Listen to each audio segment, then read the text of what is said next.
যখন কোনো বান্দা আল্লাহ রব্বুল আলামিনের কাছে খাস দিলে দোয়া করে, তখন মহান মালিক ওই বান্দাকে এই তিনটি নিয়ামতের মধ্যে যে কোনো একটি নিয়ামত অবশ্যই দান করে থাকেন। সুবহানাল্লাহ, সুবহানাল্লাহি ওয়া বিহামদিহি, সুবহানাল্লাহিল আযীম। তবে এক্ষেত্রে দুইটি শর্ত রয়েছে। কখনো আল্লাহ রব্বুল আলামিনের কাছে খারাপ কাজ করার, গুনাহের কাজ করার প্রার্থনা করা যাবে না এবং আত্মীয়তার ছিন্ন করার প্রার্থনা করা যাবে না।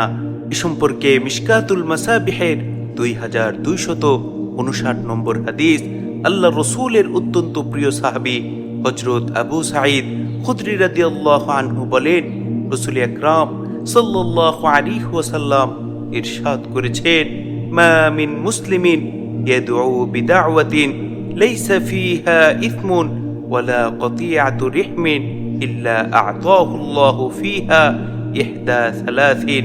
কোন মুসলমান যখন আল্লাহ রব্বুল আলামিনের কাছে দোয়া করে আর দোয়া করার সময় কোনো গুনাহের অথবা আত্মীয়তার সম্পর্ক ছিন্নের দোয়া না করে, তাহলে আল্লাহ রব্বুল আলামিন অবশ্যই তাকে এই তিনটির মধ্যে যে কোনো একটি নিয়ামত দান করবেন।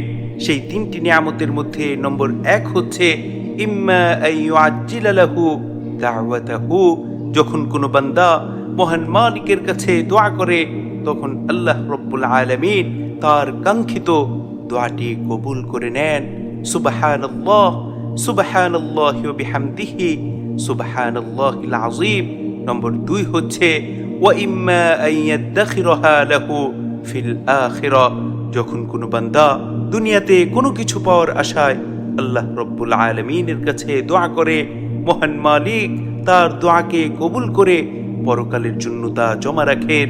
দুনিয়ার পরিবর্তে আখিরাতে এর চাইতে উত্তম কল্যাণ আল্লাহ রব্বুল আলামিন তাকে দান করবেন। সুবহানাল্লাহ, সুবহানাল্লাহি ওয়া বিহামদিহি, সুবহানাল্লাহিল আযীম। নম্বর 3 হচ্ছে ওয়া ইম্মা আন ইয়াসরিফা আনহু মিনাস সুই মিথলাহা।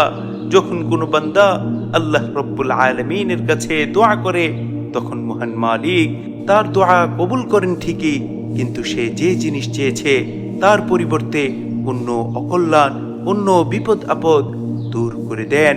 কেননা আল্লাহ রব্বুল আলামিন তো জানেন তার জন্য কোন জিনিস সবচাইতে বেশি কল্যাণকর, কোন জিনিস তার জন্য সবচাইতে বেশি অকল্যাণকর।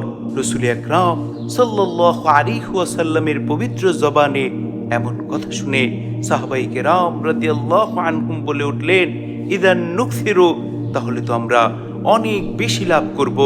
রাসূল আকরাম সাল্লাল্লাহু আলাইহি ওয়াসাল্লাম বললেন, আল্লাহু আকসারু, আল্লাহ রব্বুল আলামিন এর চেয়েও বেশি আরো দান করবেন।